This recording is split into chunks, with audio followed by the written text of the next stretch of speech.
तो साथियों, अब ऐसे शख्सियत से बात करेंगे जो छत्तीसगढ़ से चल कर के इतने दुर्गामी इलाके दुगलई पहुँची है इस घटना के बाद में। जैसे ही उन्हें जानकारी प्राप्त होती है कि हमारे बालाघाट जिले में 4 आदिवासी बच्चियों के साथ में 7 लोगों ने मिलकर के एक घिनौने अपराध को अंजाम दिया है। उसके बाद में माननीय राकेश राजू भलावी जी, जो कि वर्तमान में राष्ट्रीय गौरवंदना पार्टी के महाराष्ट्र के अध्यक्ष हैं, वे यहाँ पहुँचे, पीड़ित परिजनों से बातचीत की, उन्हें ढाँढस बंधाया और अब हमसे बात करेंगे। सर, आपका बहुत-बहुत स्वागत है।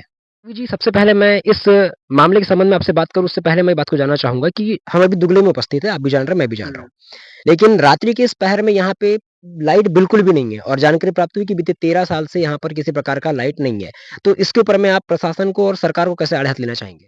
सरकार का जो पहला कर्तव्य होता है कि वह किसी भी क्षेत्र में जैसे आदिवासी क्षेत्र है ये, जैसे हम लोग जानते हैं, ये बैयर विधानसभा में आता है और इसको अति दुर्गम क्षेत्र के तौर पे देखा जाता है और यहाँ पर नक्सलग्रस्त और नक्सल प्रभावित भी इस क्षेत्र को माना जाता है।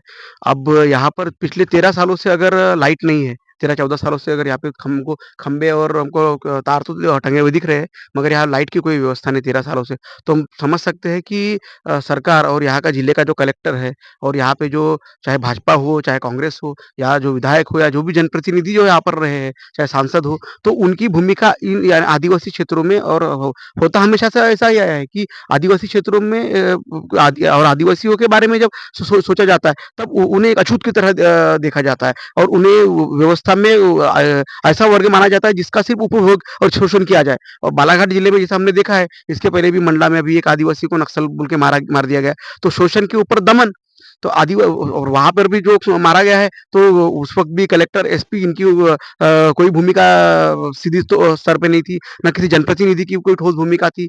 और हमको ये भी देखना पड़ेगा कि भैया हमारे समाज के जो प्रतिनिधि है यहाँ पर, जो प्रतिनिधित्व करते हैं, जैसे कोई विधायक हो या कोई हो, तो उनकी भी इस मामले पर कोई भी प्रशासन पर किसी तरह का कोई दबाव नहीं है। होता है हो ये रहा है कि भैया किसी समाज वर्ग ने के व्यक्ति विशेष हो, चाहे वो कोई भी हो, जिन्होंने भी ये बलात्कार किया और जिन लोगों ने भी ये रेप किया है, तो चाहिए ये था कि भैया उन पर सभी लोग मिलकर निर्णय लें और उन्हें सलाखों के पीछे पहुँचाएँ। तो हो ये रहा था 23 तारीख की घटना के बाद में 25 तारीख तक कि भैया किसी तरह से मामले को गाँव में मीटिंग करके समाप्त कर दिया जाए। अब रेप जैसी घटना को गाँव में समझौता करके मीटिंग बुला के समाप्त कर दिया जाता है और मैंने तो ये तक सुना हो कि भैया जो जैसे कुछ लोगों ने सीधे-सीधे किसी समाज के बारे में बोला है कि उन लोगों के द्वारा किया गया है कर्म, तो उस समाज के जो बुद्धिजीवी और उस समाज से भी कुछ लोग जो राजनीतिक स्तर पे कुछ विधायक रहे हैं, कुछ मंत्री रहे हैं, तो वो लोग इसको दबाने का प्रयास कर रहे हैं। ये कैसे होता है? भैया ऐसी जो घटनाएँ हैं, इससे समझ में आता है कि आदिवासियों को नक्सली बोल के मारा जाए, आदिवासियों की जो नाबालिग बच्ची है, उनके साथ में बलात्कार किया जाए। बालाघाट जिले में अति दयनीय स्थिति चल रही है आदिवासियों के साथ में और अति बुरा व्यवहार किया जा रहा है। यहाँ पर आदिवासी एक अलग हिस्सा बन चुका है और बाकी लोग अलग तरह से अपने आप को देख रहे हैं। बाकियों के पास में सुरक्षा है, उनके अधिकार है और उनके अधिकारों के लिए लड़ने वाले जनप्रतिनिधि और सारी व्यवस्था है। लेकिन जहाँ आदिवासी की बात आती है, सब के सब मुँह में अपनी गुड़ डाल देते हैं, उनका मुँह बंद हो जाता है सारा का सारा। है ना? तो हमारा यहाँ पर सरकार से, कलेक्टर से, एसपी से कहना है कि आदिवासियों के मामले में आप इतने नपुंसक क्यों हो जाते हो? यह जो व्यवस्था है नपुंसकता के आदिवासियों के मामले में जब भी किसी बात को सामने लाया जाता है और सामने रखने के प्रयत्न किए जाते हैं, जैसे अभी हम देखेंगे कि आगे चल के कोर्ट में केस जाएगा, तो वो कहीं मेडिकल रिपोर्ट प्रभावित ना की जाए, है ना? क्योंकि 2 दिन हो गए हैं, टेक्निकल कुछ चीज़ें रहती हैं इसमें, तो एसपी हो गया है, कलेक्टर हो गया है, यहाँ का महिला बाल कल्याण विभाग हो गया है, महिला बाल कल्याण विभाग तो झक मार रहा है यहाँ का, है ना? तो ये सारे के सारे जो है जो सुस्त पड़े हुए हैं, तो ये बचाने के लिए लग जाएँगे। किसी विशिष्ट मंत्री का या अधिकारी का नहीं या राजनेता का फ़ोन आएगा तो कि भैया किस तरह से रेपिस्टों को बचाया जाए और आदिवासियों के साथ में तो होता ही है। आदिवासियों को जानवर से ज़्यादा नहीं माना जाता। वो आदिवासी भोला है, आदिवासी की और उसका जो जैसे हम लोग जो देख रहे हैं कि वो जिस जगह पे रह रहा है, वो चारों तरफ से पहाड़ों से घिरा हुआ है, जंगल से घिरा हुआ है। यहाँ का व्यक्ति कभी किसी को तकलीफ देने के लिए नहीं जाता। कभी किसी व्यक्ति आप और जैसे अब कांग्रेस और भाजपा की महिला मंडल का जो इनके जो महिला मंडल है, तो मैं ये देखना चाहूँगा कि भैया अब जैसे कोई भी घटना होती है किसी जाति विशेष के साथ में, तो सारे के सारे लोग सड़कों पे उतर आते हैं, कैंडल लेके उतर जाते हैं। इनकी महिलाएँ जो है जो काफ़ी उच्च स्तरीय है ना? जो काफ़ी पढ़ी-लिखी है, वो लोग भी सड़कों पर आ जाते हैं। मगर आदिवासियों के साथ में होता तो देखा जाएगा कि भैया कितने लोग अपने-अपने बयान देते हैं इसके ऊपर। यहाँ का जो महिला आयोग है जो प्रदेश का वो इसमें अपनी क्या भूमिका रखता है? यहाँ के सीएम मोहन यादव इसमें क्या भूमिका रखते हैं? है ना? देखा देखा जाएगा कि ये भैया किस तरह से ब हम हमारा तो ये मानना है कि भैया प्रशासन जो है, प्रशासन और शासन दोनों मिलके आदिवासियों का शोषण कर रहे हैं और दमन कर रहे हैं और इनको पूरी छूट दे रखी है सरकार ने। धीरे-धीरे आदिवासियों को मृत अवस्था में डाला जा रहा है। डर का माहौल पैदा किया जा रहा है आदिवासी समाज समाज में, पूरी तरह से डर का माहौल और है ही आदिवासियों में डर का माहौल। आप उनसे ऐसी घटना के बाद में भी जैसे आप उनसे विचारों से कुछ पूछना जाएँगे उनके माँ-बाप से, तो वो नहीं बता पा रहे, अपनी अपनी संवेदनाओं को व्यक्त नहीं कर पा रहे हो। उनको ये तक नहीं पता कि भैया हमारे बच्चों के साथ में कितना ब्रूटली और क्या क्या चीज़ हो गया है। तो हमें आने वाले समय में यहाँ के जो यहाँ का जो आदिवासी समाज है, उससे बैठना होगा। वो यहाँ जो समाज के जो विविध जो घटक है और वो संगठन के जो लोग हैं, उन्हें बैठना होगा। यहाँ का जो बुद्धिजीवी है आदिवासी समाज का जो अधिकारी वर्ग है, उसे बैठना होगा, उसे समझना होगा कि भैया ये उनकी रिस्पॉन्सिबिलिटी है। वो इसी समाज से पढ़ लिख कर आगे गए हैं। वो अपनी ज़िम्मेदारियों से मुँह नहीं छुपा सकते। और लेकिन हो ये रहा है कि जो आदिवासी समाज का जो पढ़ा लिखा वर्ग है, वो भी कहीं न कहीं इन लोगों को अपने आप से अछूत मानता है।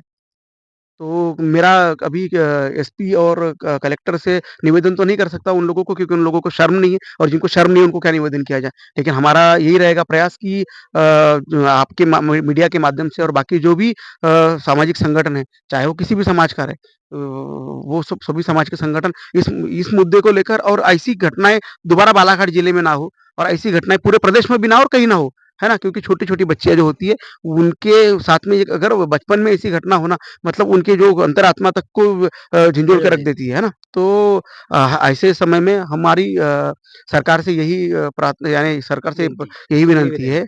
और यही निवेदन है सरकार से कि जो भी इसके बाद के जो फैसले हो, वो फास्ट ट्रैक कोर्ट में चलाया जाए और उन्हें कड़ी से कड़ी शिक्षा दी जाए ताकि आने वाले समय में इसका एक उदाहरण रहे। ना कि उन्हें बचाने की कोई भी बेशर्म नेता उनको बचाने की कोशिश करे। अगर कोई ऐसा करते हुए दिखता है और कुछ ऐसा होता है, तो आने वाले समय में हम लोग किसी बड़े आंदोलन और बड़े स्तर के एक आंदोलन की तरफ जाएँगे और तब हम देखेंगे कि हमारा यानी आदिवासियों के साथ में कौन-कौन इस ज़िले में खड़ा रहेगा। अच्छा भलावी जी आपने अपने विचार इस पे प्रस्तुत किए। हुँ, ये प्रशासन की बात हो गई और सरकार की बात विफलताओं की बात हो गई। हुँ, लेकिन जिन बच्चों ने इस रेप को अंजाम दिया है, जिन लड़कों ने, उनकी उम्र भी ज़्यादा नहीं है। हुँ। एक कम उम्र में इतनी विभत्स घटना जो मतलब रेप जैसी घिनौनी हरकत है, उसको अंजाम देना, तो क्या यह कानून के डर को और कानून के लचीलेपन को सामने लाता नहीं है? जी, मैं तो बोल रहा हूँ कि यहाँ का जैसे अब हमारे एक पूर्व सांसद है कंकर मुजारी जी, इन्होंने तो कहा है कि यहाँ का एसपी पूरी तरह से सुस्त है। मैं आज उनका इंटरव्यू देखा हूँ, तो समझ में आता है कि भैया जिस जिले का एसपी सोया रहेगा, तो वहाँ पे तो ऐसी घटनाएँ होंगी ही होंगी। और रही बात कि आदिवासियों के प्रति आदिवासियों के प्रति देखने का बात भी किसी वो उन बच्चों ने जो जिन लड़कों ने भी ये किया है, वो किसी समाज के रहे हो, वो क्रूर-कुंठित मानसिकता के रहे होंगे और कोई भी माँ-बाप अपने बच्चों को ऐसी शिक्षा नहीं देता। लेकिन अगर हमारे समाज में ऐसा वातावरण निर्माण किया जा रहा है और ऐसी सब चीज़ें हो रही है, जैसे कि हमने पहले भी बोला है कि भैया आदिवासियों के साथ में आदिवासी की लड़की है तो कर ले बलात्कार, कुछ नहीं होगा इसका। इसका बोलने वाला और देखने वाला कोई नहीं है। तो आदिवासियों के प्रति देखने का जो नज़रिया है, वह काफ़ी घिनौना हो चुका है।